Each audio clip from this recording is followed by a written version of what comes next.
श्रीराम समर्थ. संगतीचे जीवनात अतिशय महत्व आहे. आयुष्यात संगतीला फार महत्व असते. संगतीचा परिणाम विनाशायास आणि बराचसा न कळत होत असतो. संत संगती लाभणे ही अत्यंत भाग्याची गोष्ट आहे. ती पूर्वपुण्याईमुळेच लाभते.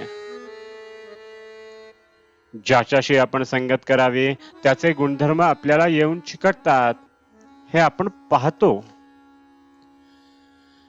समजा काही लोकांनी इथे यायचे ठरवले.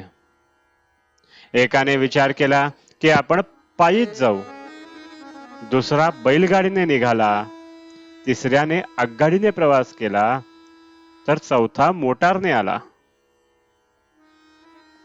सर्वजण जर एकाच ठिकाणाहून निघाले तर साहजिकच मोटारीने येणारा सर्वात लवकर पोहोचेल. म्हणजे ज्याच्याशी संगत केली त्या वाहनाचे गुणधर्म त्याला विनाशायास लाभले. संगतीची दुसरी गंमत अशी की ज्याच्या संगतीत आपण जातो त्याच्या पुढे आपले कर्तृत्व लोप पावते. इथून पुष्कळ मुले शिक्षण घेऊन पुढे कुणी वकील झाले तर कुणी डॉक्टर झाले. परत इथे आल्यावर त्यांनी इथल्या मुलींशी लग्न केली. त्या मुली फारशा शिकलेल्या नसतील, परंतु वकिलाशी लग्न केलेली वकिलीण बाई झाली, डॉक्टरशी लग्न केलेली डॉक्टरीण झाली. असे जर देहाच्या संगतीने सामान्य माणसाचेही गुणधर्म आपल्यात येतात तर सत्संगतीचा परिणाम किती होत असला पाहिजे. आपण तिकीट काढून गाडीत बसतो.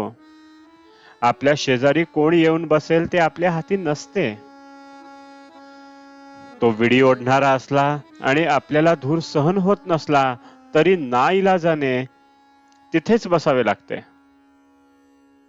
व्यसनी किंवा विषयी माणसाची संगत ही अशी तापदायक, घातक असते. उलट सत्पुरुषाची संगत ही उत्तम, लाभदायी ठरते.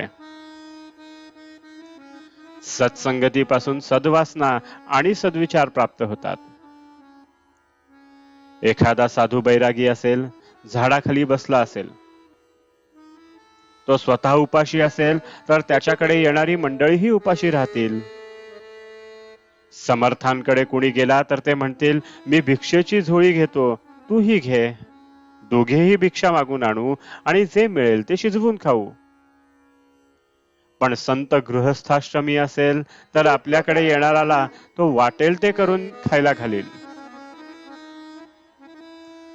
अन्नानुसार वासना बनते, म्हणून संता घरचे अन्न मागून घेऊन खावे. संताची देहाने संगती लाभणे सुलभ नाही.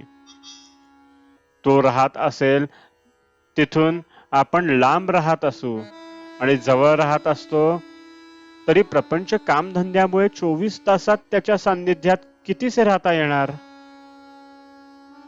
मग देह संगतीचा लाभ कितीसा मिळेल. तेव्हा नामाची संगत हीच सर्वांना सदा सर्व काळ लाभण्यासारखी उत्तम सत्संगत होय.